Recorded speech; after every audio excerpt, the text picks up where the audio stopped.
पंढरपूरच्या विठ्ठल मंदिर परिसरात तळघर आढळलेलं आहे।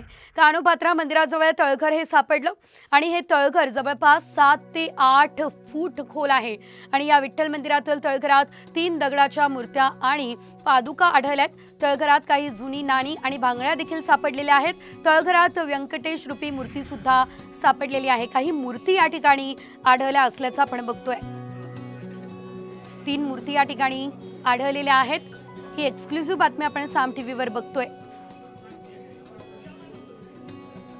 एकीकडे आपण पाहतोय विठ्ठलाचं अतिशय सुंदर असं मनमोहक असं रूप दिसतंय, तर दुसरीकडे या मंदिरातच पुरातन या काही गोष्टी ज्या आहेत त्या सापडलेल्या आहेत। काही नाणी सापडलेली आहेत, काही मूर्ती आहेत आणि या ठिकाणी खाली 7 ते 8 फूट खोल असं तळघर सापडलेलं आहे।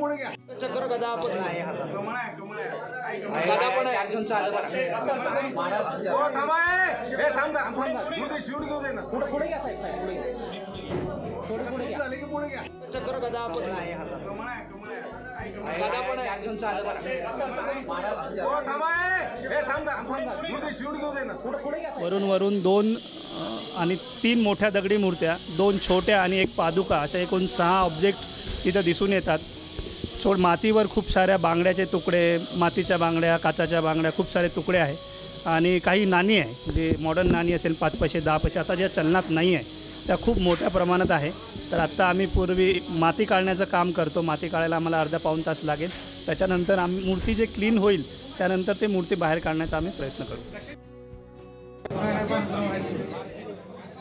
तर आपण पाहू शकतोय 3 मोठ्या मूर्ती या ठिकाणी सापडलेल्या आहेत आणि 2 लहान, 1 पादुका अशा प्रकारचे सगळे हे जे मूर्ती आहेत त्या या ठिकाणानं बाहेर काढण्यात आलेल्या आहेत। तळघरातून या सर्व मूर्ती बाहेर निघालेल्या आहेत।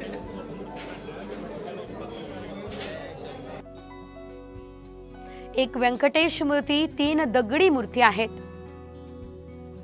बांगड्यांचे तुकडे आहेत, पादुका आहेत, नाणी देखील सापडल्या आहेत। विठ्ठल मंदिरातल्या तळघरात नेमकं काय सापडलं ते आपण बघतोय।